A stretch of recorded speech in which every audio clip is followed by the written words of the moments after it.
Bueno, y ahora vamos a pasar a hablar de unos algoritmos que, a diferencia de los que hemos tratado hasta ahora, que eran o de clasificación o de regresión, estos pueden actuar en ambas situaciones, ¿no? Vamos a empezar hablando por el Support Vector Machine, SVM. Este es un modelo que busca encontrar lo que es el mejor hiperplano, que es una línea o una superficie en dimensiones más altas, ¿no? Y busca encontrar el mejor hiperplano que separa los datos en diferentes categorías. En el caso de regresión, por ejemplo, como en este ejemplo que vamos a trabajar ahora, por cierto, volvemos al tema de las casas, porque me ha gustado, así que ya aprovecho y como lo tenemos, pues lo usamos, ¿no?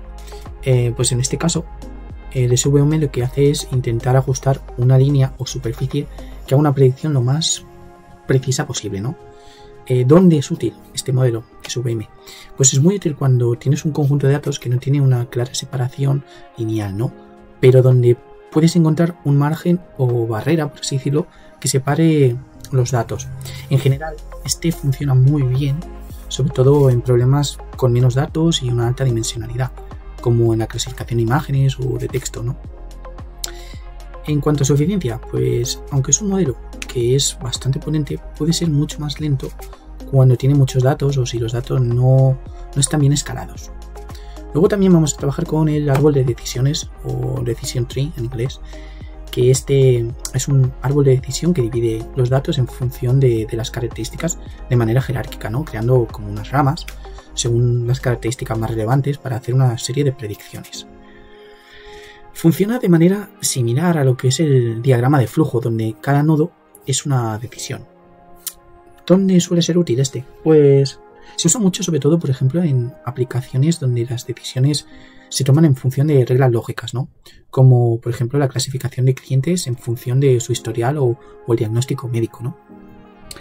Y su eficiencia es bastante buena, es fácil entender, entenderlo y además es que es rápido de entrenar. O sea, es uno muy utilizado, el árbol de decisiones. Sin embargo, los árboles también tienden a sobreajustarse, ¿no? Que es un problema del que no he hablado todavía en el canal, pero si utilizas unos datos si el modelo se ajusta demasiado a los datos que le proporcionamos para entrenarlo, luego puede dar problemas con datos nuevos, ¿vale? Esto significa que pueden ser muy específicos, ¿no? Para los datos de entrenamiento y no acaben generalizando bien los datos nuevos. Pero bueno, aún así es muy utilizado. Luego también tenemos el Random Forest. El Random Forest es una versión mucho más robusta del árbol de decisión y en lugar de usar solamente un árbol, lo que hace es crear muchos árboles, ¿no? Es, como el nombre lo indica, un bosque. Y así pues promedia diferentes predicciones en todos ellos. Y esto hace que el modelo sea mucho más robusto y menos propenso a sobreajustarse, ¿no? Es el problema que tenía el árbol de decisiones. Es sumamente útil, por ejemplo, en casos como la clasificación y la regresión, francamente, es súper útil. Especialmente cuando se tienen datos con muchas variables, es decir, características y relaciones que no sean lineares. Es bastante común, por ejemplo, en tareas de predicción de precios de viviendas, ¿no? Como vamos a hacer ahora, o en el análisis de enfermedades, entre otros, ¿no? La eficiencia, pues el Random Forest es muy preciso, la verdad. Generalmente funciona bien, incluso si no se ajustan perfectamente los parámetros.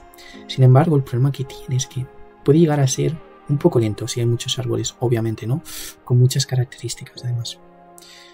Luego también vamos a hablar de AdaBoost. AdaBoost o Adaptive Boosting es un método que ajusta un conjunto de modelos débiles, ¿vale? Generalmente como árboles de decisiones pequeños, y lo combina para formar un modelo fuerte. Se centra sobre todo en lo que son los errores cometidos por modelos anteriores y ajusta el modelo siguiente para corregir esos errores, ¿no? Es bastante útil, por ejemplo, se usa, por ejemplo, mucho cuando necesitas mejorar la precisión de un modelo sencillo, ¿no? Como, por ejemplo, un árbol pequeño, como indicaba hace un momento, ¿no? Y es eficaz para tareas de clasificación. En cuanto a su eficiencia, aunque es bastante bueno, la verdad, sobre todo para mejorar lo que son modelos débiles, es mucho más sensible al sobreajuste, especialmente cuando se tienen muchos modelos y los datos son muy ruidosos.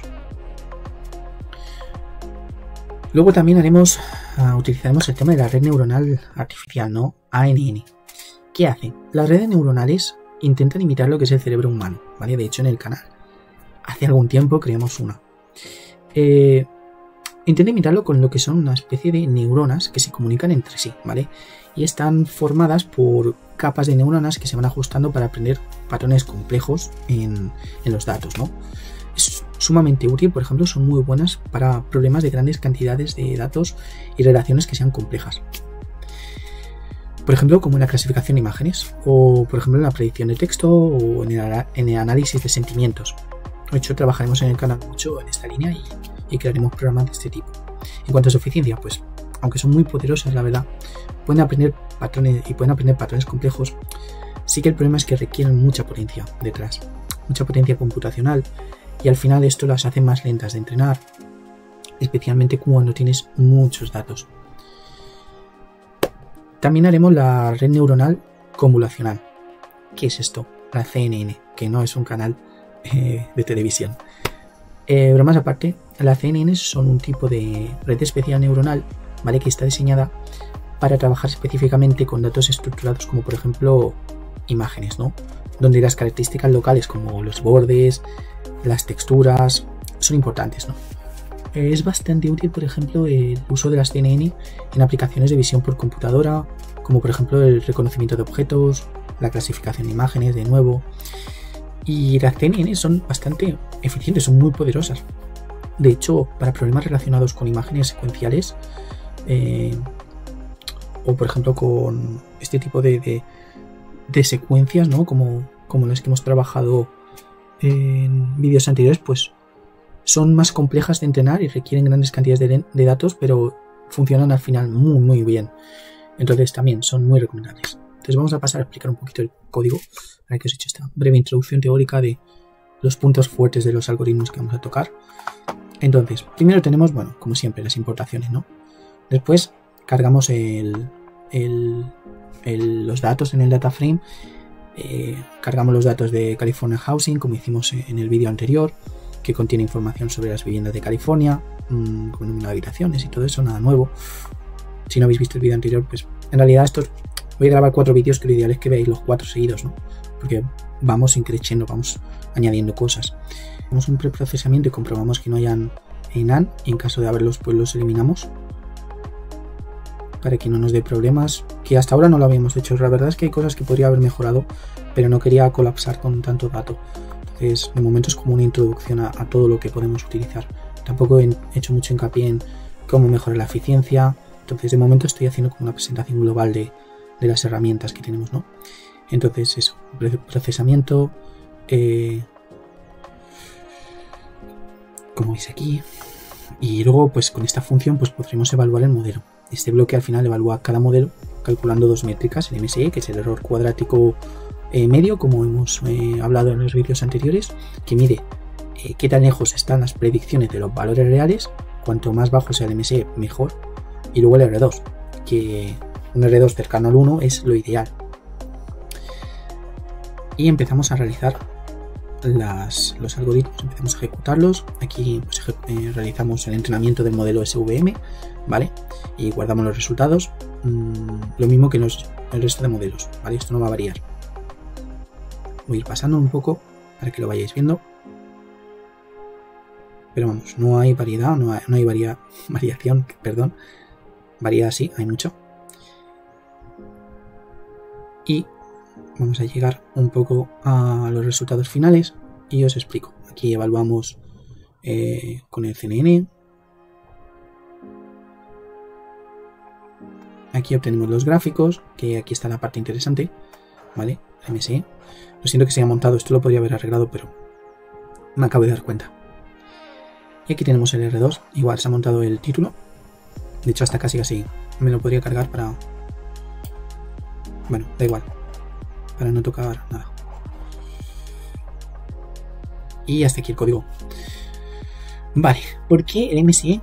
Vamos a las explicaciones. ¿Por qué el MSE de Random Forest es bajo y el ADA Boost es alto? Vale. Random Forest tiene un MSE bajo. Vale, aquí está. Random Forest tiene un un MSE bajo porque es un modelo robusto que promedia muchos árboles. Y esto hace que sea menos propenso a errores grandes. En cambio, AdaBoss, por otro lado, puede tener un MSE más alto porque intenta corregir los errores de modelos anteriores. Y si los datos son ruidosos o difíciles, puede terminar sobreajustándose. En conclusión, un MSE bajo, en Random Forest, por ejemplo, hace que el modelo, nos indica que el modelo está haciendo buenas predicciones con poquitos errores. En cambio, el MSE alto de AdaBoss lo que nos indica es que el modelo no está generalizando bien, probablemente debido a un sobreajuste o datos difíciles. Entonces, bajando al punto de abajo, el R2, ¿por qué? Bueno, sí, mejor.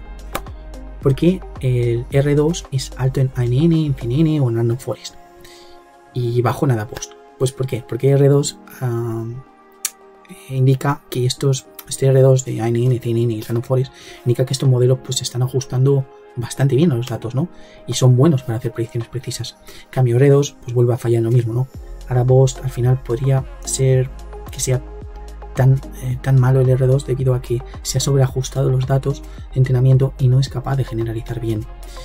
En conclusión, un R2 alto en el modelo indica que está capturando bien la relación entre las variables y haciendo unas buenas predicciones precisas, ¿no? Pero el R2 bajo que está teniendo nuestra AdaBoss pues indica que el modelo está teniendo muchas dificultades para generalizar y hacer buenas predicciones precisas. Entonces aquí llegaría la pregunta: ¿son buenos? ¿Son malos los resultados? Pues los resultados varían según el contexto general. Un MSE bajo y un R2 alto son señales de que el modelo está funcionando bien, como he explicado. Sin embargo, al revés, como en AdaBoss, pues indican que el modelo no está funcionando bien, probablemente porque se ha sobreajustado o no está capturando bien la relación entre los datos.